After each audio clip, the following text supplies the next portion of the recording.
Okay, let's dive right into this explainer. Today, we're tackling a massive, heavy burden. It's a feeling that pretty much anyone trying to make something new feels today. We're talking about that crushing modern anxiety of the blank page.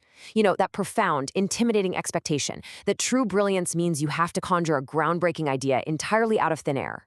We're taught literally from day one to idolize the lone, brooding artist, or, the solitary rogue inventor. But today, we're going to completely deconstruct that myth. To start us off, I want you to just think about the books sitting on your shelf right now. Every single one has a name attached to it, right? But here's the crazy part. That wasn't always the case. If we step outside our modern assumptions for a second, we actually find that for thousands of years, the earliest literary works we know of, those epic myths passed down around the fire or carved into stone, were completely anonymous. No single person took credit for them. They were this deeply collaborative part of the cultural fabric. This brings us to a paralyzing modern burden known as ex nihilo, which literally translates to creation out of nothing. Up until relatively recently in human history, if you were a great creator, your true gift was how gracefully you could recover and remix older, pre-existing material. But today we demand ex nihilo. We expect an idea to be this magical, spontaneous spark, absolutely divorced from any past influence. To see just how artificial this expectation actually is, we need to travel back in time. Section 1. Ancient weavers of words. Let's travel back over 4,000 years to ancient Mesopotamia to meet someone truly remarkable, Enheduanna. She was an Akkadian princess, a high priestess, and actually the very first known named author in world literature. But ancient creators like Enheduanna, they didn't view themselves as solitary geniuses creating from scratch. No way. They viewed themselves through two really powerful metaphors. They were dreamers who acted as channels for divine inspiration, and they were weavers. Think about this for a second. The Latin word for text literally translates to woven. Ancient authors weren't pulling ideas from the ether, they were actively working a loom of language. They took the heavy, resistant threads of ancient, established traditions and uniquely patterned them into something beautiful and totally unprecedented. Authorship was fundamentally a collective creation. It required a multi-step chain of custody. First, you had the divine revelation. Second, the author's translation, the actual weaving of the text. Third, it depended entirely on a singer's public recitation to give those words breath and sound. And fourth, it only survived through the scribe's careful circulation. Without the singer's voice or the scribe's hand, the author essentially didn't exist. It was a team effort. Section 2. Inventing the romantic author. So, when did things change? Well, literary critics describe this massive paradigm shift using two contrasting metaphors. For centuries, we held the classical view of the mirror. Art was meant to gracefully reflect nature, and creating it was a deliberate, mechanical craft. But then came the 18th century romantic view of the lamp. Suddenly, society decided that building on the past was just lazy. The author was no longer reflecting the outside world. They were expected to be a lamp, radiating a completely original, unbidden, and ethereal light directly from their own internal soul. This paradigm shift sparked a shockingly rapid timeline that fundamentally reshaped our world.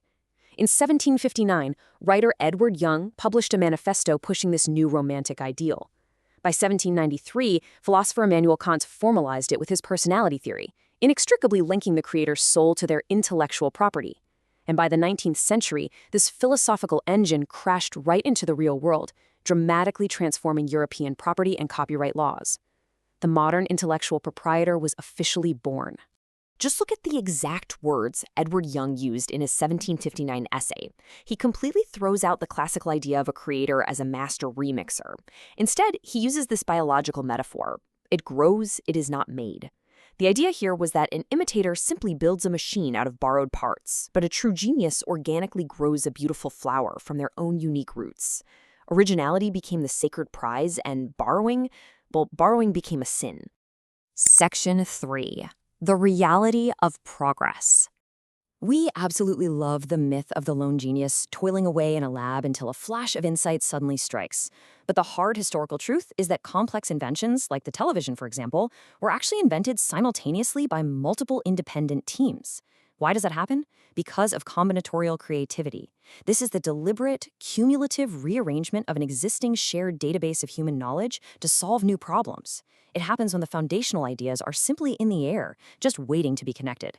Innovation isn't an isolated spark in a vacuum, it's a combination of what's already there. Mark Twain actually gave us this absolutely perfect visceral metaphor for how this works. He called the human mind a mental kaleidoscope. Think about it. When you look through a kaleidoscope, you aren't generating brand new glass pieces out of thin air. You take the existing knowledge, the exact same colored glass pieces everyone else has access to, you give the perspective a twist, and suddenly those pieces align into an entirely new, breathtaking pattern. If you want to truly see the immense power of the collaborative crowd over the lone genius, just look at this staggering number: 6 million. That's the number of paper slips mailed in by everyday volunteer readers back in 1928 to help build the Oxford English Dictionary.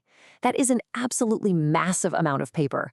It was crowdsourcing literally decades before the word even existed. The definitive record of the English language wasn't penned by some solitary mastermind locked in a tower. It was painstakingly assembled through the wisdom of the crowd, slip by slip. Section 4. AI as the digital scriptor. Now, this deeply collaborative reality is exactly what we're grappling with today. To really understand what AI actually is, we can borrow a term from cultural theorist Roland Barthes, the scriptor. An AI is just an incredibly sophisticated mechanical vessel. It's like a giant mental kaleidoscope that blindly processes, mimics, and recombines massive databases of pre-existing human language. It's essentially an arithmetic logic unit that executes technical methodology with blazing speed. Sure, but it does it without actually comprehending a single word of meaning. It's completely devoid of a soul, and it is not an actual creator. We have to contrast the messy, emotional reality of human existence with the cold, mathematical guesswork of algorithms. On the human side, we have lived societal context. We have biological friction, heartbreak, joy, resilience, the whole shebang.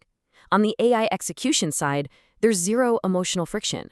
The machine has literally never stubbed its toe, it has no inner self to express, it's simply rendering deterministic token generation based on statistical probabilities.